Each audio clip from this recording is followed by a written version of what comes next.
자, 그럼 여기서 모처럼 또 시장님 모셨으니 인천 시정에 대한 것, 네. 그다음에 추진하는 것 몇 개 더 여쭤보도록 하겠습니다.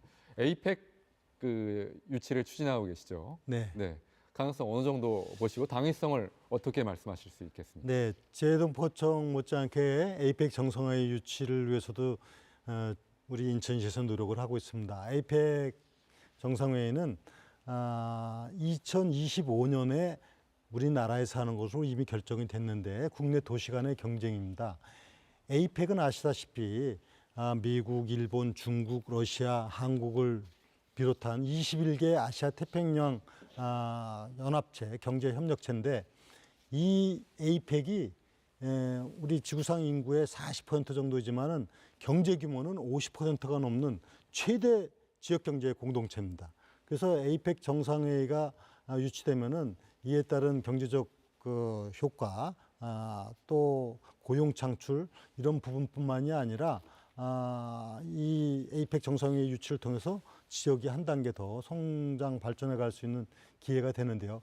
이 또한 저는 분명히 말씀드릴 건데 이 에이펙 정상회의가 갖는 중요한 의미이기 때문에 이 에이펙 정상회의를 행사를 할 수 있을 만한 충분한 그 기반 시설, 인프라 그리고 접근성, 안전 문제 이런 부분들이 중요합니다. 근데 인천은 아시다시피 이 정상회의를 하기에 충분한 정도의 각종 인프라를 갖추고 있는 지역이고 또 과거에 이제 뭐 아시안 게임이라든가 세계 교육 포럼 등등 국제 행사도 다양하게 전개해 왔습니다. 그래서 이번에 2025년 에이펙 정상회의가 인천에 유치돼야만이 이거는 단순하게 회의 정도 차원이 아니라 이것이 경제 공동체이기 때문에 앞으로 국제 사회에서의 경제 발전, 소위 말하면 공동체에서 새로운 미래 성장 동력을 찾아가는 아주 중요한 역할을 할 수 있는 지역이 인천이라는 측면에서 당연히 에이펙 정상회의는 인천에서 유치되는 것이 국가 경쟁력으로도 좋다 이렇게 생각을 하고 에이펙 정상회의 유치를 위해서 지금 협의체도 구성을 하고 또 이제 곧 시민 서명 운동도 시작을 하고 이러면서 정부에 적극적으로 우리의 의지를 보여주려고 하고 있습니다. 어느 도시보다 인천이 에이펙을 유치할 만한 그런 큰 대규모 국제 행사를 유치하기에는 적절한 인프라를 갖고 있다 이런 말씀해 주셨는데 그렇다면은 그 에이펙 유치가 결정되고 난 이후 만약에 인천으로 결정된다면 그 어떤 뭐 추가적인 인프라라든가 어떤 기반 시설을 새로 조성하실 계획은 없으신가요? 지금 에이펙 정상회의가 2025년도인데요. 그 안에 뭐 어떤 인프라를 새롭게 구축하지 않더라도 이미 이 세계적인 공항 항만이 있고 또 지금 최근에 이제 큰 대형 호텔이나 숙박 시설들이 지금 건립이 되고 있습니다. 인스파이어 복합 리조트라든가 이래서 그런 시설도 충분하고 지금 이제 회의 장소인 컨벤시아도 이제 확장을 했기 때문에 그 손색이 없고 또 안전 문제나 이 많은 수행, 그러니까 정상들만 오는 것이 아니라 대규모 이제 그 경제인들이 모두 함께하기 때문에 이분들을 수용하는데 뭐 그렇게 부족함은 없습니다만 그러나 유치가 되면 그때 좀 더 우리가 세심하게 살펴서 조금 더 불편함이 없이 안전하고 또 아주 좋은 그 정상회의가 될 수 있도록 준비를 해나가고 다만 이제 그 아주 의미 있는 정상회의이기 때문에 좀 상징적인 뭔가 기념이 될 만한 어떤 기념물이라든가 그런 부분에 대해서는 추가적인 조금 검토가 필요합니다. 인천의 반도체 특화 단지 그리고 바이오 허브 생태계 이렇게 조성하려는 어떤 계획 가지고 계신 것 같은데 네. 좀 짧게 설명을 해주시죠. 이거 어떤 연관성이? 지금도 바이오 시밀러 의약품은 세계 1위 도시입니다. 인천이 세계 1위 그러니까 뭐 삼성 바이오로직스라든가 셀트리온을 비롯해서 세계 최고의 도시인데 이제 초격차 바이오 도시를 만든다 이런 우리 계획 아래 지금 속속 바이오와 관련한 기업들이 또 들어오고 있습니다. 이제 곧 롯데바이오라든가 SK라든가 이런 부분뿐만이 아니라 이 바이오와 관련한 산학연 이건 단순히 생산뿐만이 아니라 연세대학교, 인하대학교, 인천대학교와 같은 바이오 관련한 학문적 뒷받침, 연구 기능 이것 이것을 뒷받침해주면서 그야말로 K-바이오 허브 기능을 인천이 하도록 하는 부분에서 인천은 단연코 세계 제1위의 바이오 도시다. 이것을 유지해 나갈 것이고, 그다음에 반도체 문제 또 역시 대한민국의 미래 성장을 위해서 제4차 산업혁명 이후에 각종 새로운 신성장 동력을 찾아나가는데 반도체는 필수적인 그런 분야입니다. 인천은 바이오 후공정 분야에서 세계 2위 기업, 3위 기업이 인천에 있습니다. 엠코 테크놀로지 또 스태치팩 코리아 이런 기업뿐만 아니라 1,300개의 반도체 관련한 기업들이 있습니다. 소부장, 소재, 부품, 장비 이런 기업들이 있기 때문에 반도체 그 소위 말하면 산업으로서 가장 최적지라는 의미에서 이번에 반도체 특화단지 유치에도 우리가 모든 노력을 다 경주하고 있습니다. 그렇군요. 백령도 공항 건설 얘기도 나오던데 어떤 그 복합적인 연계 구상을 갖고 이런 얘기들이 나오고 있는지 좀 백령도는 지금 100km다가 4시간 이상 가는 먼 거리 아닙니까? 100km 227km입니다. 그런데 이제 백령공항이 드디어 지난해 말 정부의 예타가 통과돼서 본격적으로 추진하게 됐습니다.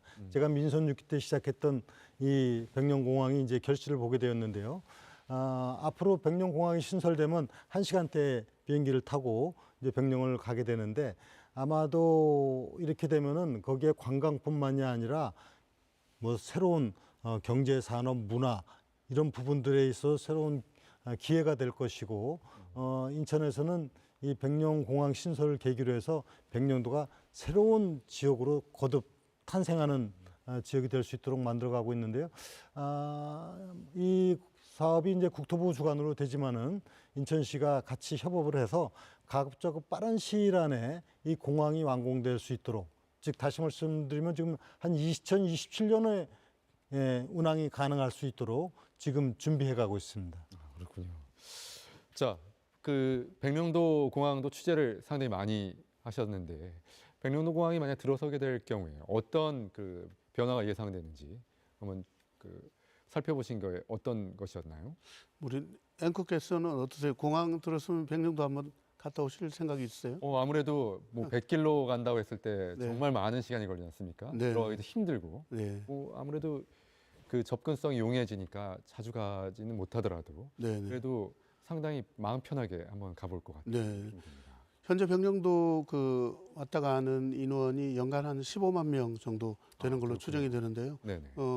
금방 그 시장께서 설명하신 대로 그 예타 통과할 때 KDI에서 집계한 게 네. 공항이 생기면 뭐 15만 명보다 한 배 가까이 많은 한 25만 명 정도 왔다 갈 거다 이렇게 생각을 했었는데 네. 인천시라든지 우리 이제 옹진군에서 예상을 할 때는 뭐 2030년 정도 되면 한 40만 명 정도 이렇게 다녀가지 않을까 이렇게 그만큼 다녀가는 인구가 크게 늘어나는 것이기 때문에 그렇게 하려면 결국 어떻게 소비를 더 창출을 해야 되기 때문에 여기 아까 말씀하신 대로 문화 그다음에 경제 그리고 여러 가지 관광 인프라 이런 것들을 동시에 빨리 만들어내는 것이 관건이라고 생각을 합니다.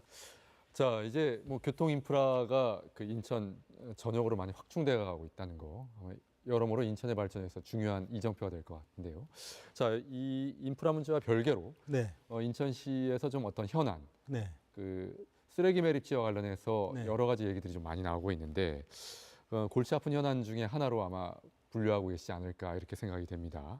자, 여러 가지 그 인천의 쓰레기 매립지 문제가 그 지역 민원 중에 그 차지하는 어떤 비중도 있을 것 같고 또 이거 보시는 관점도 좀 그 새롭게 좀 갖고 계시지 않을까 이렇게 생각이 됩니다. 어떻게 보십니까? 네, 수도권 매립지는 바로 제가 민선 6기 시장 시절에 어렵게 풀어놓았던 일입니다. 그 당시 환경부 장관, 서울시장, 경기도지사와 함께 사자 협의체를 만들어서 합의를 했던 내용입니다.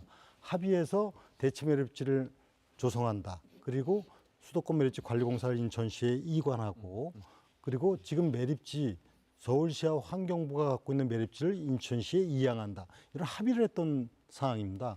그런데 지난 4년 동안 이것을 합의 사항을 이행하지 않았던 것이 문제이고 대단히 유감스러운 일입니다. 그래서 다시 합의 정신 또 합의 내용은 이것은 어디 간 게 아닙니다.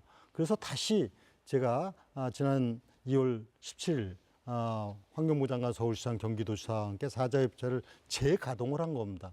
재가동해서 이제 그 합의 내용을 준수한다.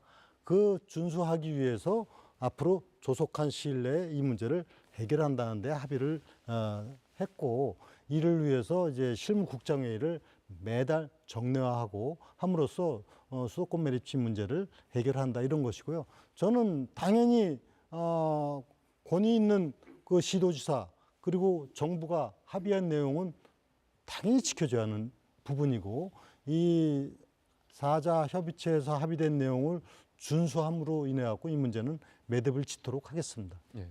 자, 끝으로 질문 드리겠습니다. 이제 시장 취임 9개월 차 맞고 계시죠. 네. 이제 여러모로 그 지역 현안들, 뭐 이전에 시장으로서도 오랫동안 재직하셨기 때문에 인천에서는 어느 누구보다 많이 알고 계신 분이다, 이런 평가도 있는데요.